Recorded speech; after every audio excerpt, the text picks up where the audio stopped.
¿Qué tal si te dijera que el pecado no es ni siquiera un error? Eso es lo que vamos a abrir hoy en la segunda parte de las leyes de la curación que nos trae el curso de milagros. Y dice, pues el pecado va más allá de lo que se puede corregir al ámbito de lo imposible. Claro, como se ve el pecado como algo que no tiene lugar, como que es imposible que suceda un pecado dentro del Hijo de Dios, entonces ni siquiera tiene corrección, porque no existe desde esa verdad. Pero la creencia de que es real ha hecho que algunos errores parezcan estar por siempre más allá de toda esperanza de curación y ser la eterna justificación del infierno.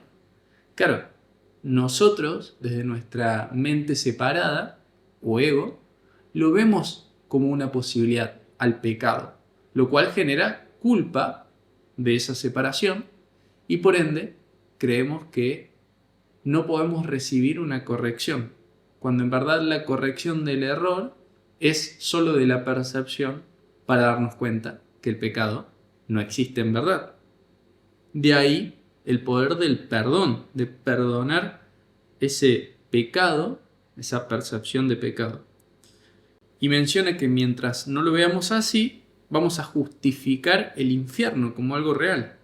Y dice, si esto fuese cierto, lo opuesto al cielo se opondría a él y sería tan real como él. Y así la voluntad de Dios estaría dividida en dos, y toda la creación sujeta a las leyes de dos poderes contrarios hasta que Dios llegara al límite de su paciencia, dividiese el mundo en dos y se pusiera a sí mismo a cargo del ataque.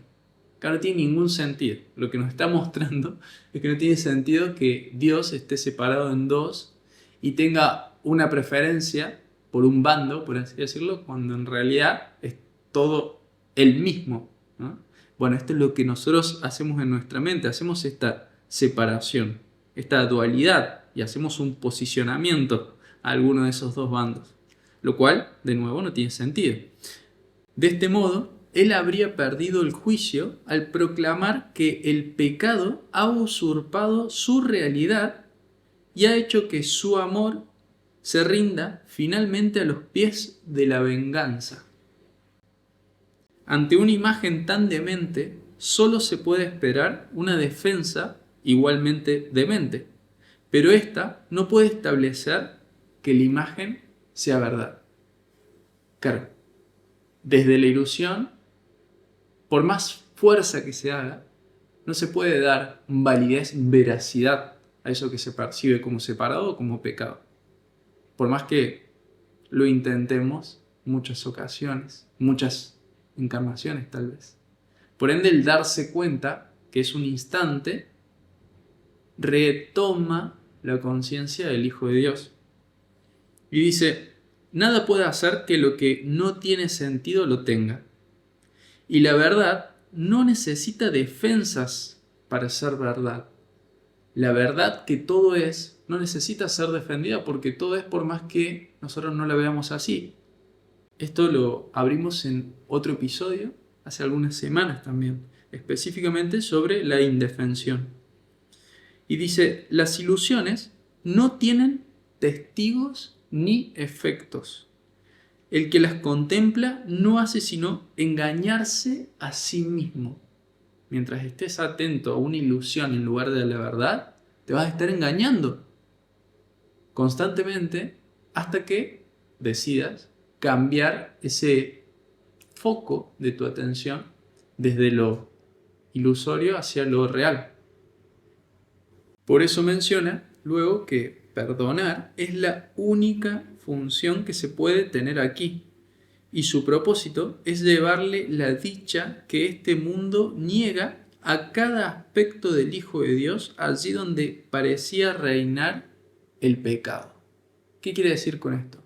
Que donde veamos ese dolor, ese miedo, esa culpa, estamos viendo ilusión, estamos viendo pecado.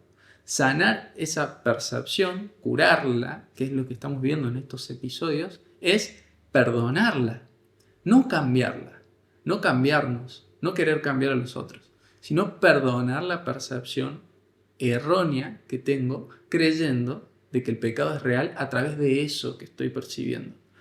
Cuando yo perdono eso, perdonándome desde mi percepción errónea, me doy cuenta de que en verdad nunca hubo un error. Y ahí es donde retomo la conciencia del Hijo de Dios. Esa es la única función que tenemos en el mundo de las formas. Perdonar. Hasta que en la iluminación, vamos a decirlo de alguna forma, hasta que recobramos la conciencia crística y nos damos cuenta que el perdón es innecesario. Tal vez no comprendas el papel que desempeña el perdón en el proceso de poner fin a la muerte y a todas las creencias que surgen de las brumas de la culpabilidad.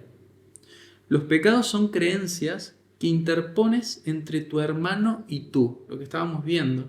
Hay percepciones interpuestas entre lo que yo creo que es distinto a mí, por ejemplo, el otro, y cuando yo perdono, disuelvo esas percepciones, como que bajo, quito esas barreras o esas paredes que yo mismo he elaborado desde mi mente.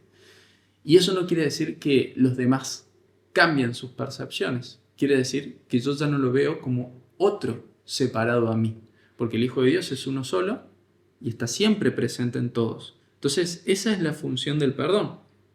Los pecados hacen que estés limitado al tiempo y al espacio y te conceden un pequeño lugar a ti y otro a él, al otro. En tu percepción, esta separación está simbolizada por el cuerpo, que claramente está separado y es algo aparte, si lo vemos así claramente. Lo que este símbolo representa, no obstante, es tu deseo de estar aparte y separado. Claro, cuando yo pongo mi atención en mi cuerpo y digo que soy lo que estoy viendo con mi atención, es mi deseo de verme separado del otro, porque creo que en mi cuerpo estoy seguro y fuera hay algo que me puede hacer daño. Pero cuando me doy cuenta de la verdad y empiezo a perdonar, me doy cuenta que en verdad nada puede hacerme daño. Y ahí es donde recobro la cordura, como dice el curso de milagros. El perdón elimina lo que se interpone entre tu hermano y tú. Vuelve a repetir. El perdón es el deseo de estar unido a él y no separado. Cuando mi deseo ya deja de ser para mí, o sea, lo mío, lo que quiero conseguir yo, y empieza a ser integrador, o sea, integra a todos y a todo el tiempo, empiezo a recobrar esa verdad de cuál es mi función, como dijimos anteriormente. Lo llamamos deseo porque todavía concibe otras opciones y aún no ha trascendido eternamente el mundo de las alternativas. Claro, termina siendo algo inevitable cuando nos damos cuenta. Mientras vemos que hay muchas opciones y que una de esas es la integradora. Cuando en verdad es la única que es real, pero mientras percibimos las formas, creemos que elegimos y vamos a esa. Elegimos el camino del corazón.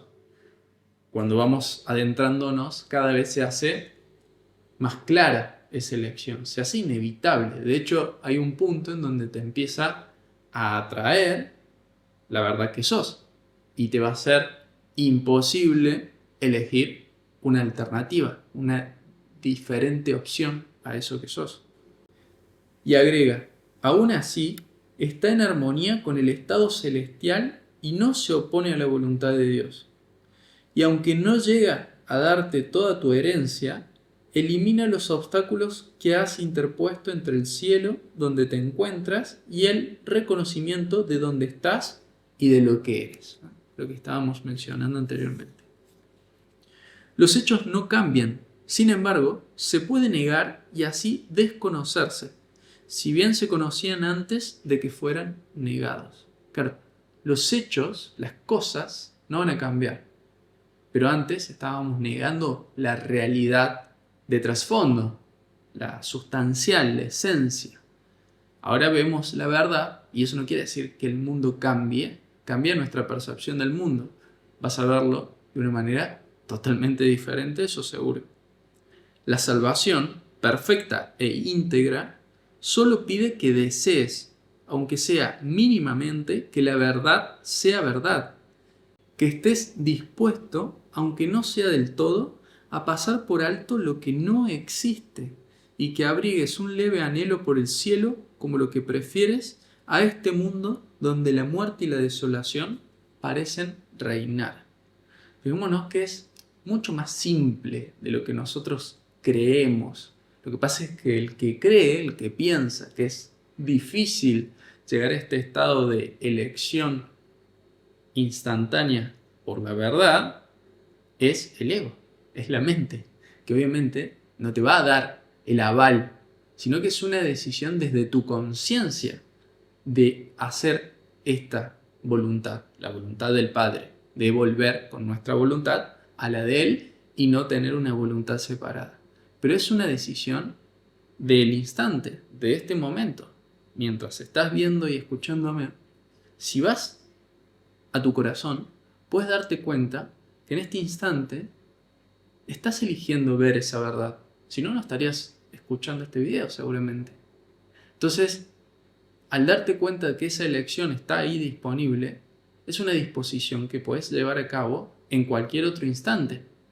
Siempre volviendo a tu centro o a tu corazón, en donde encontrás tu voluntad y desde tu voluntad decidir qué camino tomar. El camino del corazón o el camino de la mente, como lo vimos en un episodio anterior. Y dice, y la creación se alzará dentro de ti en jubilosa respuesta para reemplazar al mundo que ves por el cielo, el cual es completamente perfecto e íntegro. No es nuestra perfección, es la perfección de Dios, que admite todas las formas. No es nuestra selección de perfección, ¿no? Por eso dice que integra todo. Y pregunta, ¿qué es el perdón si no estar dispuesto a que la verdad sea verdad? ¿Qué puede permanecer enfermo y separado de la unidad que encierra dentro de sí todas las cosas? Claro, no puede haber enfermedad cuando nos damos cuenta de la verdad. Por eso que las leyes de curación no es un proceso, no es un paso a paso para sanar algo que está enfermo.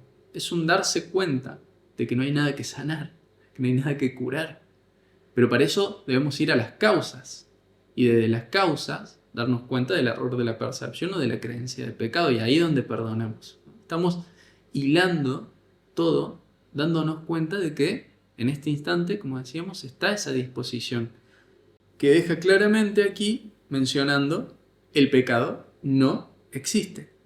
Y cualquier milagro es posible en el instante en el que el Hijo de Dios percibe que sus deseos y la voluntad de Dios son unos.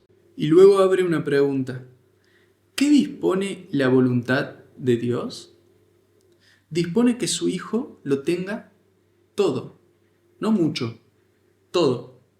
Y Él garantizó esto cuando lo creó para que fuese todo.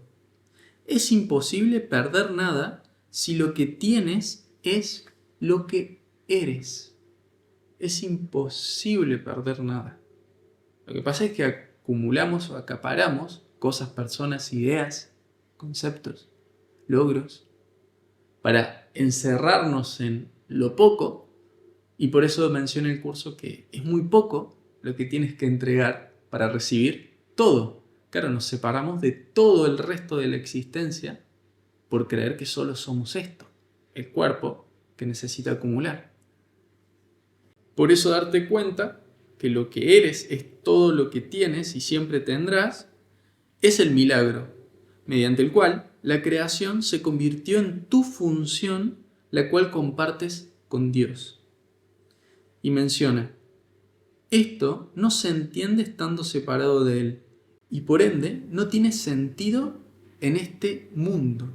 Todo esto que estamos hablando de aquí, de nuevo, si como concepto intentamos entenderlo y llevarlo a cabo, no nos va a dar el fruto de integrarlo en nuestro corazón y comenzar a vibrar en esta resonancia a la cual nos está invitando. Eso es lo que va a determinar la elección, como decíamos antes, en el instante presente, ese libre albedrío de seguir la voluntad de Dios. No tratar de entender esto con todos sus conceptos y todas sus palabras. Es lo que estás abriéndote a sentir mientras lo estás recordando en este instante. Y dice, aquí, en este mundo, el Hijo de Dios no pide mucho, sino demasiado poco, pues está dispuesto a sacrificar la identidad que comparte con todo a cambio de su propio miserable tesoro, lo que mencionamos y nos adelantamos anteriormente. El tesoro del ego, que por más exuberante que le parezca el ego, es diminuto, ínfimo, insignificante, cuando podés tener todo porque sos todo, así fuiste creado. Mas no puede hacer esto sin experimentar una sensación de desolación, de pérdida y de soledad. No pasa nada, es parte del darse cuenta. No es para rechazar esa sensación de pérdida, es para verla desde dónde viene. Mientras esté, este es el tesoro tras el que has ido en pos, en búsqueda, el tesoro del mundo. Y no puedes sino tener miedo de él. ¿Es acaso el miedo un tesoro? Pregunta. ¿Puede ser la incertidumbre tu deseo? Otra pregunta. ¿O es simplemente que te has equivocado con respecto a lo que es tu voluntad y a lo que realmente eres? Te invito a que te tomes unos segundos ahora mismo, y lo vamos a hacer juntos, para sentir qué es lo que emerge con estas preguntas. ¿Qué viene a vos con esto?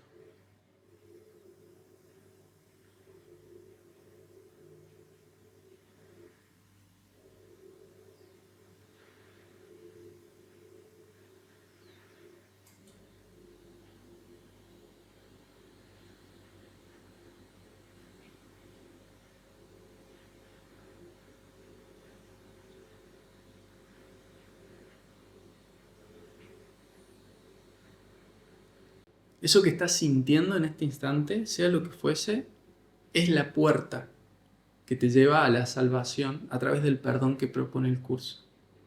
Te invito a que lo contemples plenamente, sin importar lo que sea, por intenso que pueda llegar a ser. Tanto si creemos que es bonito o creemos que no es tan bonito. Gracias por acompañarme hasta aquí. Para mí es muy hermoso poder conectarnos y sentir que en verdad somos uno.